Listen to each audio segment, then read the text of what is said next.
Malam itu, ada dua orang perampok masuk.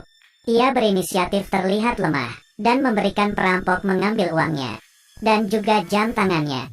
Ia memperhatikan tato yang Di tangan perampok itu, anaknya dari atas langsung menangkap penjahat. Ia mengambil tongkat golf ingin memukulnya, tapi ia lihat pistol. Di dalamnya tidak ada peluru. Ia minta anaknya untuk berhenti. Perampok pun kabur. Anaknya bingung dan marah kepadanya. Polisi yang datang juga berkata, "Kalau ini keluarga saya tidak akan melepaskan mereka."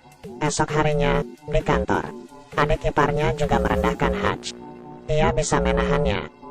Sampai di rumah, putrinya bilang gelang gambar kucingnya hilang. Gelangnya ditaruh di piring itu. Setelah tahu, ia langsung keluar rumah.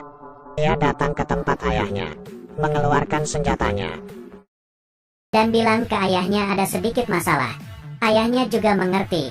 Ia pergi ke tempat tato. Bosnya orang kejam. Ia mulai menepuk tangannya ke meja. Ia langsung mengeluarkan sejumlah uang. Orang di sebelahnya lihat tatonya. Ada suara bel pintu dan ia bergegas pergi, menguncinya di luar. Bos mengerti.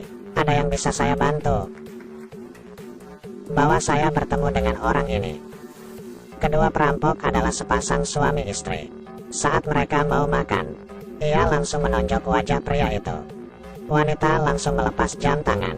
Ia bertanya mana gelang gambar kucing. Pria menjawab ia tidak melihatnya. Ia mendorong pria, mengarahkan pistol dan mau. Tiba-tiba terdengar suara bayi menangis. Ia masuk ke kamar, melihat bayi pakai masker oksigen. Ia baru tahu, suami istri ini melakukannya untuk hidup mereka. Ia lagi-lagi melepaskan mereka. Ia keluar dan kesal, sambil menonjok tembok di luar. Kedua tangannya terluka, pulang naik bus. Tiba-tiba ada geng mafia keluar, mengebut kencang, menabrak tong di jalan. 5 orang ini mabok dan turun dari mobil. Ada kalian. Buat apa harus menonjok tembok? Mereka masuk ke dalam bus, menggoda para penumpang, mulai melangkah satu persatu. Ia sudah tidak bisa menahannya. Ia pergi ke depan bus, menyuruh supir bus turun dan tutup pintu. Puas dengan keberadaan mereka di dalam bus, ia mengeluarkan pistol dan mengeluarkan seluruh isi peluru. Tersenyum berkata, "Aku akan menghabisi kalian." Mereka langsung ketawa. Pria kepang ini mulai menonjoknya. Ia pun balas menonjoknya. Di seberangnya ada satu orang lagi. Kepalanya terbentur. Ia benar-benar marah.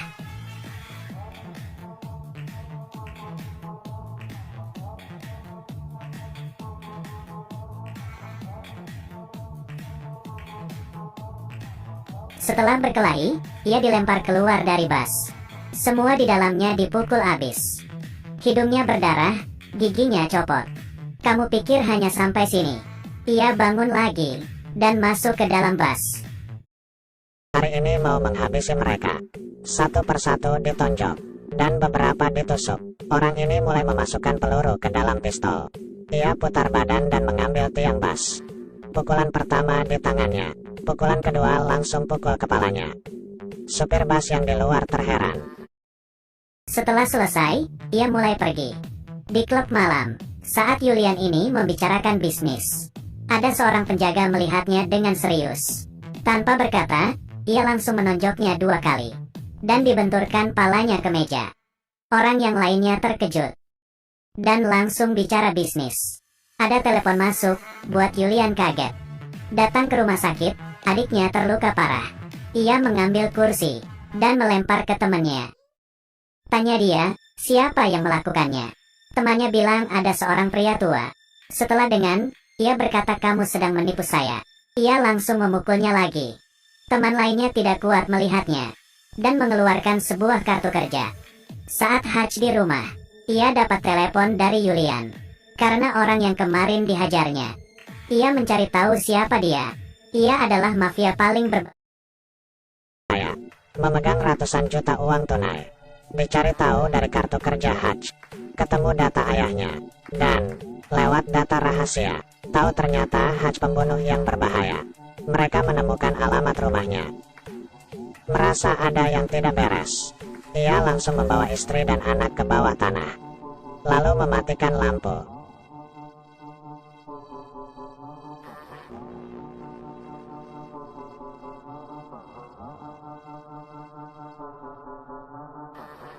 Menghajar mereka, tapi ia disetrum dan pingsan.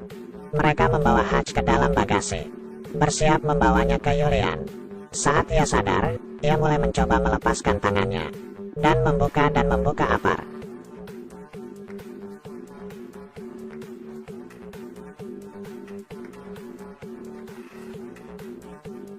Setelah merangkak keluar, ia lihat kunci.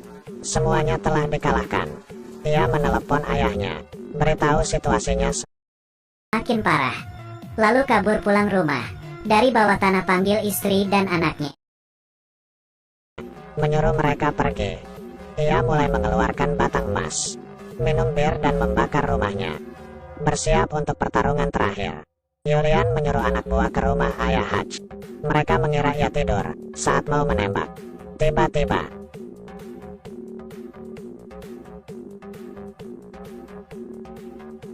ia datang ke kantor, membeli pabrik dengan semua batang emasnya. Ia mulai membuat jebakan,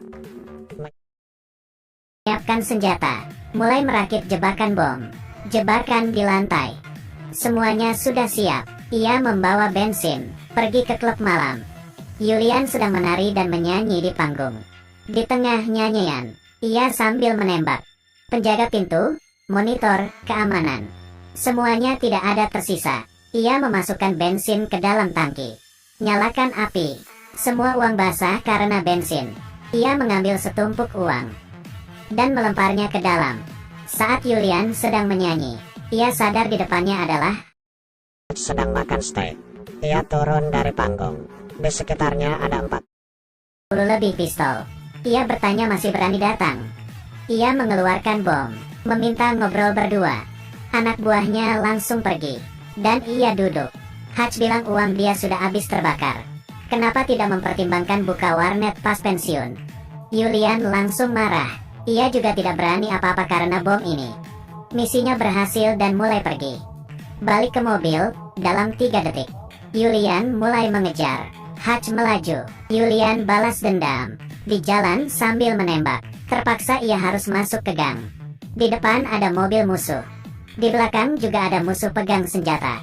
Ia cari kesempatan untuk mulai menembak. Membelokkan arah. Terus melaju. Saat mafia sampai di pabrik, baru turun langsung tertembak di pundak. Dari atas ada rekan satu tim mulai menembak. Di bawah ada ayahnya juga mulai menembak. Di dalam pabrik, ia menggunakan kompresor untuk melepas granat. Temannya mulai menembak jarak dekat. Satu tembakan langsung mengalahkan 3 orang. Ia menggunakan perangkap menembak musuh. Sampai di pabrik, menerbangkan tongkat baja ke arah 2 musuh. Di dalam pabrik, 3 orang terus menembak. Musuh satu persatu terkalahkan. Musuh satu persatu terkalahkan. Tersisa Julian bosnya. Hutch sudah tidak ada peluru. Ia pikir ceritanya akan kebalik. Tidak ada yang tahu, Hutch membawa kaca yang sudah terpasang bom. Perang berakhir. Ketiganya merayakan bersama. Ia membawa istrinya beli rumah baru. Ayahnya dan tim membawa banyak senjata. Setelah nonton video ini jangan lupa like, comment, and subscribe AY Official.